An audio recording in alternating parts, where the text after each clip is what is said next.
broadcasting from Studio 202 at the Springett Technology Center in Navasota, Texas. It's NOV Live. Now, here's your host, Michael Gaines. Hello and welcome to NOV Live. I am Michael Gaines and glad you're joining us today as we kick off a new season of NOV Live, where we are bringing you technologies and technology experts who are able to share their perspective and insight into innovations that are helping shape the energy industry. So glad you are here. We are excited to kick off a new season with new conversations, and as always, happy to have you aboard. In today's conversation, we're talking about EPC, or engineering, procurement, and construction, and what that looks like with respect to product bundling and integrated delivery. So that will be a really great conversation, and we've got, again, a great expert that will be here to not only share their insight, but also answer your questions. So with that, I know one of the highlights of the show for me is, of course, getting those questions. And Shelby, you do a great job of doing that. So great to see you today. Thank you. Great to see you as well, Michael. And I do, before I talk to the audience a little bit about our questions, I wanted to wish my mom a very happy birthday today. Happy birthday. That's right. Yeah. So her name is Barbara, and she's my best friend. And I hope she has a fantastic day. So I love you, and I'll see you later. Happy birthday. But yes, if you're watching this at home, and maybe if it's your birthday as well, who knows? If you want to get involved in the show, there's a couple ways you can do so. The first is by commenting below. So whether you're on Facebook, LinkedIn, or YouTube watching right now, feel free to comment. We are live, and so we read all of your comments. If you want to let us know where you're watching from, that's always one of my favorite comments to see, so I can see where in the world everybody is tuning in from. So you can let us know there, as well as if you have any questions for us at any point throughout the show, and any questions for our expert that we have on today, you can comment those as well. So I look forward to reading all of those, and we're going to do a live Q&A at the end of the show, as well as, and we're going to get to as many of those questions as we can. You can also reach out to us via email if maybe you have a question on a later episode, and that email is socialmedia@nov.com. So you can reach out to us there.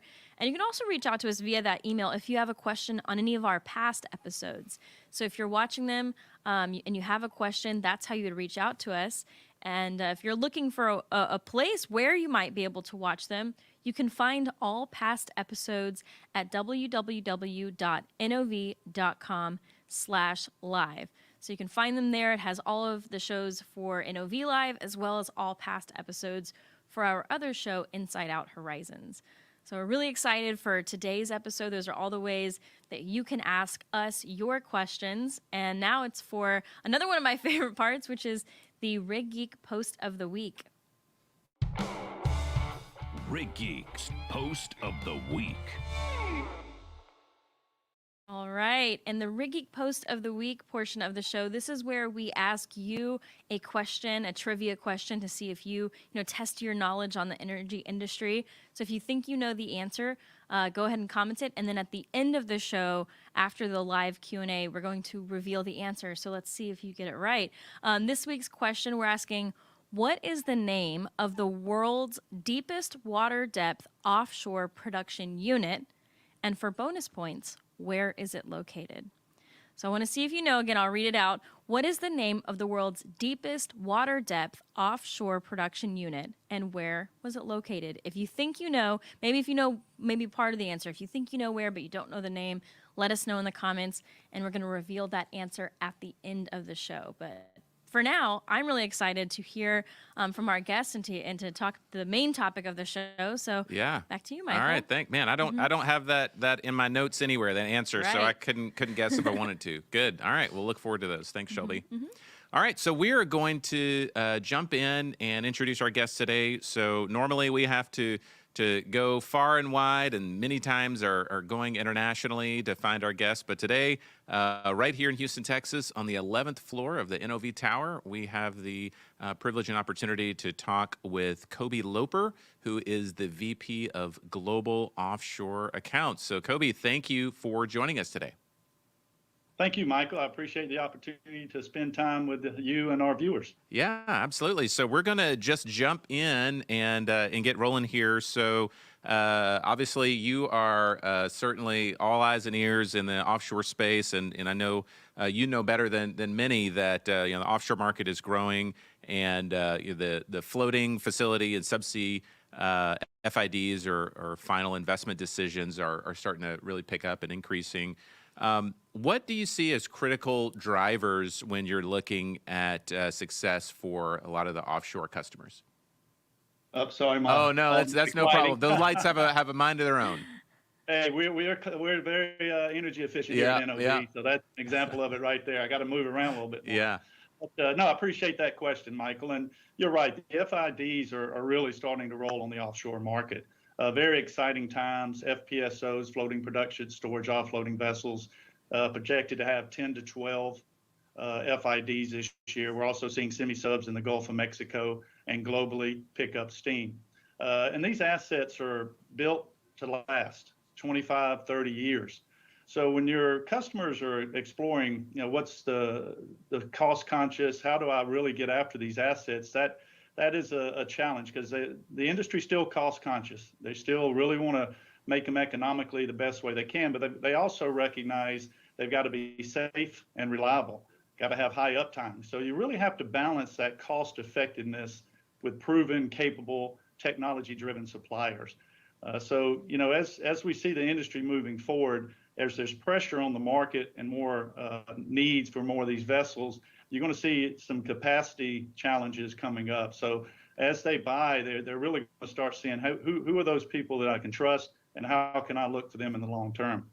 We also see a lot of things on uptime being very important, but also on-time delivery.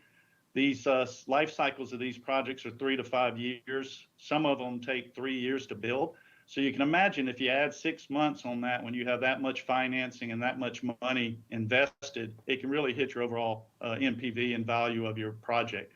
So on-time delivery, uptime, but we're also seeing a lot of activity in digitalization and asset integrity. How do we take this digital world, get smarter about how we manage our assets, preventive maintenance, being prepared and being ready to upgrade systems and tools when you need to keep these vessels up and running and producing oil. We're talking billion-dollar assets, so you really have to keep them running. We're also seeing a drive for reduced offshore personnel, and I think that's where digitalization becomes a key part. Some people on vessels looking at screens that they could be looking on at their house or at their office. So you're seeing a lot of movement in that, as well as lower carbon footprints. I think we see all of the big operators and mid-majors are being challenged now to reduce their global carbon footprints. So all of those things, you know, that the customers are looking for, NOV is ready for those challenges. You know, we're doing a lot of work in digitalization, asset integrity, looking at how we lower our carbon footprint, not only in operation, but when we build and put these pieces of kit together. And we also have a very strong global footprint. We're around the world. We can support our vessels in installation and bring those values forward. And we have a strong reputation. I think, you know, if you look at the history of NOV, we really made our way in the rig space. But as we moved more into the production space, we've really pulled together a great toolkit of offshore production equipment. And I think that reputation behind the technology and the companies we've bought, you know, gives our clients confidence that we can deliver and stand behind our products. So one of the things that I've noticed, and I know folks that follow a lot of our offshore brands and groups on social media will see, they see this hashtag, or they say, you know, one NOV offshore, and they'll see that. But I'm curious to maybe unpack that a little bit more, maybe get past the hashtag into really the value that's bringing to our customers. So when we say one NOV offshore, what does that mean, and ultimately what does that mean to our customers? Yeah, that's a good question. I think, you know, if you've dealt with NOV, and there's a history that I'm sure a lot of our folks have, you know, we're a complicated company with a lot of businesses that have been bought over the years. But as you'll see this animation running in the background while I talk about one NOV offshore, what we really want to do is simplify ourselves to our customers. Over the last 10 to 15 years, we've bought quite a bit of leading technology companies. And what we want to do is optimize the upstream operations through the economical design, these technologies, and integrated solutions. But for the companies that buy our products, they need to understand what are our toolkit and what can we develop. So with the one NOV Offshore, it's just sending a message to our customers that we are consolidated, we are coordinated, we are working together to deliver solutions for the challenges that they face. It also gives us an opportunity to bundle products and also offer EPC integrated solutions. You look at the top size of a FPSO, we're capable of delivering a complete top sides.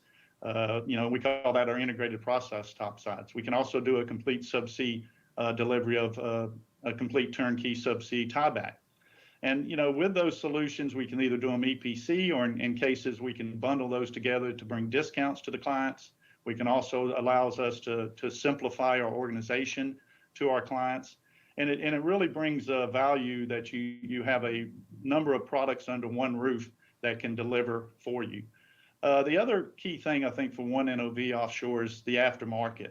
As I said, we're globally located all over the world, and we have people and capabilities to take care of these assets that we put in the water, take care of any of our equipment, bring value to the client through our digitalization and our ability to maintain these assets, keep them up and running a long time. So, one NOV Offshore is a message that says we are a capable company with a very talented and technology-driven toolkit. And we want to make sure that you recognize you can buy one piece of it, or you can buy multiple pieces under a bundle, or we can take it and bring it all under an EPC integrated solution. So for those that have just joined us, we are talking with Mr. Cobie Loper, who is the VP of Global Offshore Accounts. And our topic today revolves around the one NOV Offshore, and specifically product bundling and EPC, or engineering, procurement, and construction integrated delivery. So if you have a question for Cobie, or if anything in our conversation has sparked a question for you, feel free to put that in the comment section, whether you're watching us right now on LinkedIn, Facebook, or YouTube, and we'll try to get to as many of those questions as possible during our conversation with Cobie. So, Cobie, back to you. I want to ask the difference, and I know that I like to say words matter. So when we say we have product bundling, and then we have EPC, or engineering, procurement, and construction integrated offerings. So product bundling and EPC integrated offerings, what does the difference mean there? Because I think there's some nuances and intentionality in kind of how we approach that. Yeah, and that's that's something that we're very proud of here at NOV. We can, as I said, we can deliver pieces, or we can deliver a complete turnkey kit. So bundling is where we look at a project where an operator, oil company, may decide that they want to buy all the pieces and fabricate the FPSO or the semi-sub or the subsea infrastructure themselves. So in that case, they may look at us and say, okay, for a FPSO, for example, we can provide the processing kit, we can provide cranes, we can provide offloading hoses, we can provide fiberglass, we've got boarding valves, we have chokes. So if you look at the magnitude of that amount of kit, we're talking hundreds of millions of dollars that can potentially be bought for them to bundle themselves into a package. So we want to take advantage of that and bring them more value than if they were individual pieces. So the goal there is to say, the more you buy, Mr. Customer or Mrs. Customer, the more we'll discount the price on that, because we have internal savings, we have internal efficiencies through buying steel, buying equipment, buying valves, that we can take advantage of that when we deliver the overall system. And that bundling is a way to say we work together. You won't be in isolation with each individual piece. They'll all be working hand in hand to make sure we meet your schedule, that we deliver, and that we bring value to you. So the more you buy, the more we'll discount. The other piece of bundling that we can provide is a little more simplified org chart. Typically, if you buy a bunch of individual pieces, you deliver those, and you're managing multiple individual parts and equipment and services. We want to bring those under a little more simplified organization. So each equipment or service will be managed by the package manager or the delivery manager and the operator, but we want to simplify and have one quality manager, one safety manager, one project control manager handling schedule handling the logistics, and one operations person who's helping the operator get prepared for the delivery and the equipment and make sure that when it lands, it's going to be commissioned and in operation and effectively operate over the lifetime. So we see it bundling is bringing all those pieces together, recognizing that we're working with one customer with one voice, offering discounts on the more you buy, but also simplifying the organization. When you get into EPC, that's where we take the risk. We package everything under one contract and we deliver it complete, commissioned, and ready to go. Examples of that may be a seawater treatment for a topside or APL turret that we would deliver turnkey EPC ready to plug and play. And that's really where you simplify the organization for the customer, because you have one organization managing those EPCs, but you also have the capability to take risk that is better placed in some instances with us. We build multiple seawater treatments, we build multiple APL turrets. So over time, we may build hundreds of these, where an operator may build 1, 2, or 3. So we're probably a little bit better in the risk category of understanding our challenges to execute, making sure we deliver on time, being more cost conscious as we deliver and bring that product together. So that risk is under a single contract. When we deliver, they've got to be able to plug it into the other pieces and turn the keys on and it work. If it doesn't, that's our responsibility. Right. And we have to step up and solve those challenges and make sure it's up and operating. So it's two pieces of the puzzle, but the end goal is NOV standing behind all of it and bringing that value that either way we are ready to work with our customers. Right, bringing the value and bringing that partnership, and I think that's a key concept. Really, for my last question for you before we shift over to Shelby. So when you hear a lot of conversation and talk around the idea of partnering with customers, and the way we do that, I think is a little unique in that we not only are partnering with our customers, but really doing it in a way that a lot of times it's in lieu of what you consider the classic 3 bids and a buy, right? The competitive bidding on every project. So when we look at that under this umbrella of the NOV One Offshore, what does that look like, and how do we build those partnerships with customers in that way? Yeah, and I think you're seeing the industry, Michael, really head that way, because as I mentioned, there's a lot of pressure going to be on the supply chain as this increase in facilities get moving. So finding the right people to work with and having them there for you during a crunch in services and product and deliveries is important. So for us, it's about finding the right partner. Who are the people we really want to work with and really want to build long-term relationships? And once we identify those partners, we do account management. We really say, okay, we've sold you bits and pieces over time. We've have some momentum, but we really want to be your partner. So under these account management plans, we really are able to bring a single voice, a single message to our customer, find the right stakeholders in our customers, and build long-term relationships, whether they're buying things or not. We're always there talking and supporting them.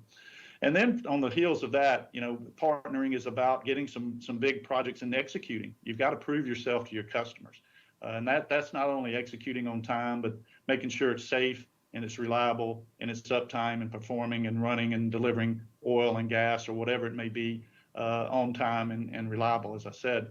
And those are pieces get you moving to where you become a true partner, where you're solving problems without a contract. I think all of us have been in situations where something goes wrong. The first thing that happens is somebody pulls a contract out of the desk and throws it on the table, and that's not a partner. Partners solve problems, they work together, they communicate. And I think that's where we want to be. And ultimately, when you prove yourself and you get that long-term partnership, you understand how your customers operate, you understand their specs, you understand their execution strategies, where they build things. Can we put more things in your yard to get more efficiency of where you're building them? Can we find other ways to simplify your specs? We have technologies that may be a little bit better suited. And you start really, really enhancing that and getting involved very early in projects as they're shaping their development solutions, both on the top sides and subsea, and bring that value. And as that continues on, then you really become a partner where it's about ensuring that we're both winning, and it is a win-win when you can get to that level of cooperation And as I said, in these tight markets, it's going to be tough to always get what you want. And if you're my partner, you're gonna get some priority in my equipment or in my supply chain, certainly. Man, you've given me a new idea for a new T-shirt. Partners get priority and solve problems. So there it is. I like it. All right. I need an extra large. Yeah, they need an extra large. Exactly. All right. Well, man, that was really good. Well, I appreciate it, Cobie, and I know that's elicited some good conversation. I appreciate with you here, but certainly with our guests online. Before we get to them, I know that I want to always make sure that we have a resource to redirect folks to if they want to go online. So is there a place where they can go to maybe either start that conversation or read up a little bit more? Yeah, NOV.com/offshore production. We've got our wheel there. We've got cases of examples of where we put together large topsides and other projects, and really our whole toolkit is there for people to go online and have a look at. And we'd love to help you any way we can. Great. All right. Well, I think that's good. So NOV.com/offshore production. So with that, I want to jump over to Shelby. As always, you've been eagle eyes on the interwebs, as they say, and it looks like there's some good convo happening. Absolutely. I love to see where everyone's watching from and see the questions they have.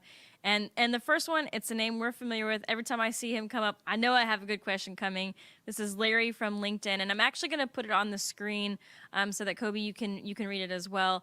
He asked, how has the RFP, which is request for a proposal, sometimes you see it RFQ as well, how has the RFP process changed during this COVID supply chain kind of interruption era, and has this new remote working environment made things better or worse that you've seen?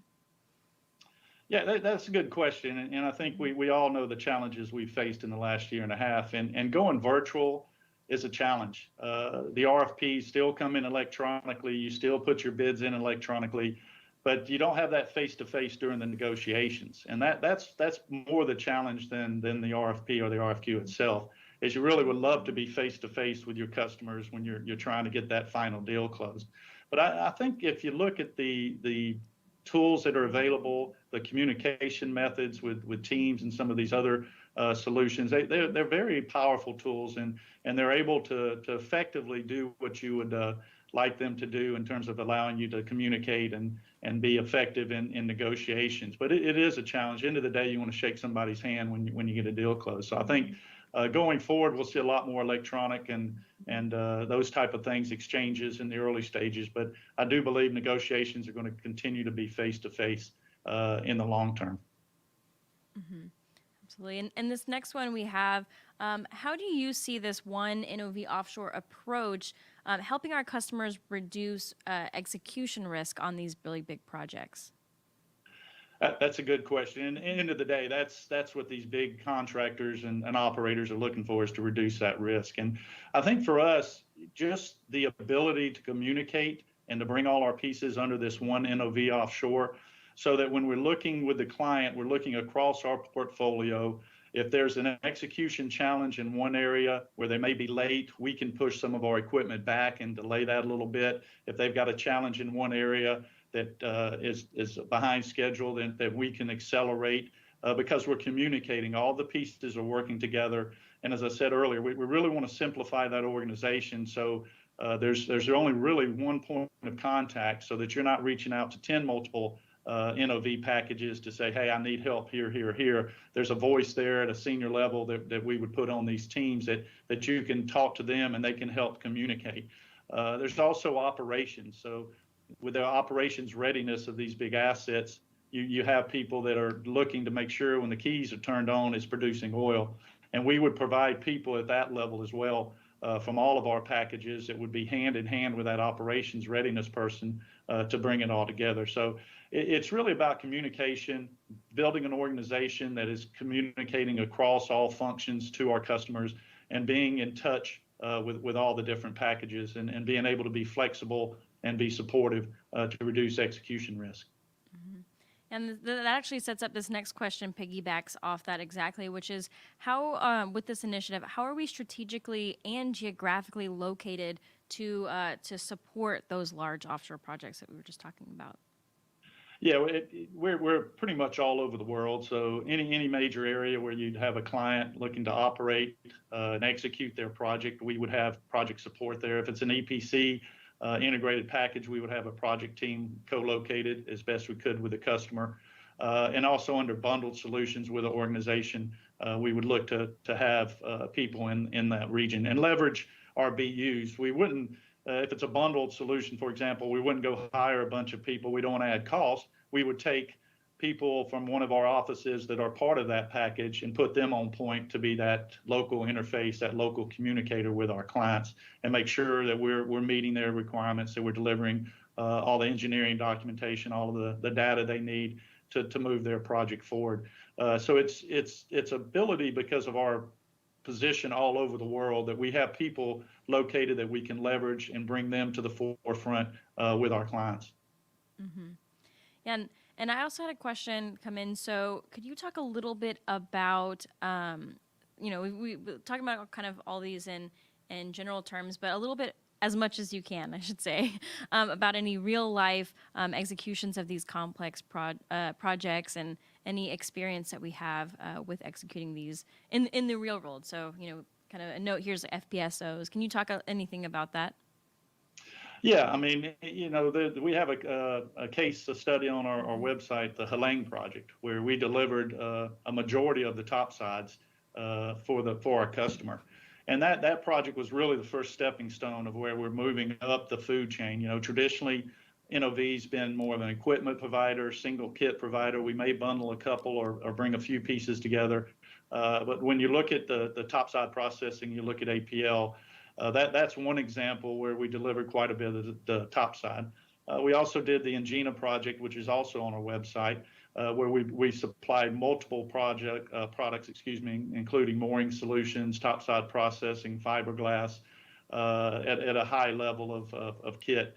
So we have, traditionally not been a EPC integrated provider, but that's where we're moving. And these are projects where we supplied hundreds of millions of dollars worth of kit and did it successfully, and our customers were very pleased. So we've got the right tools, we've got the right people to continue this journey and deliver big pieces of kit.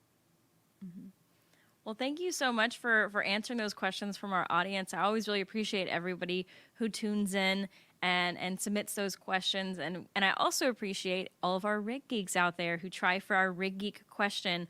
So if you remember from the beginning of the episode, I asked a question. Now we're going to reveal the answer, but first I'll go ahead and repeat that question. Just any last minute people want to try to type in your keyboard what you think the answer is. That question for the Rig Geeks was, what is the name of the world's deepest water depth offshore production unit, and where is it located? And I did see some good guesses. I don't know, I might have missed it, but I don't know if I saw the exact right one. And I also am going to ask for forgiveness now for my pronunciation, but the answer to that Rig Geek question is the Shell Turritella in 10,000 feet of water located in the Gulf of Mexico.